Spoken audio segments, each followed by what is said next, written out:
Kalen was a stone speaker, the last in his village to hold the title. He didn't speak to the stones, of course. He listened. And the river-smoothed pebbles of the Glimmerbrook whispered to him of what they had witnessed. A pebble from the eastern bend might murmur of a fox's cautious drink at dawn. One from the deep pools would hold the silent, shadowy passage of a great trout. It was a quiet magic, useful for finding lost buttons and settling disputes about strayed sheep. One evening, a frantic farmer came to his hut. "My boy, Liam, he followed his kite into the Whispering Woods and hasn't come back."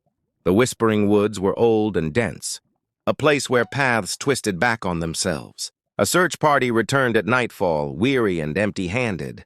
Desperate, Kalen took his leather satchel and went to the riverbank, where the boy had last been seen. He sifted through the gravel, his fingers searching not for a shape, but for a feeling. He rejected dozens of stones whose voices were muted or spoke only of water and wind. Then his fingers closed around a small, flat, gray stone. It was warm. He held it to his ear, closing his eyes. The stone didn't whisper of foxes or trout. It sang a single clear note of pure, unfiltered joy. It held the memory of a bright red diamond against a blue sky, of a child's triumphant laugh as the wind tugged the string. "This way," Kalen said, his voice firm.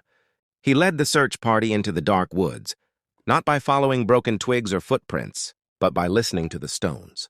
He would stop every few paces, pick up a pebble, and listen. Most were silent. But then he'd find another, a speckled one that held a fragment of a tuneless, happy song the boy had been humming, a white one that remembered the brief, warm touch of a small hand.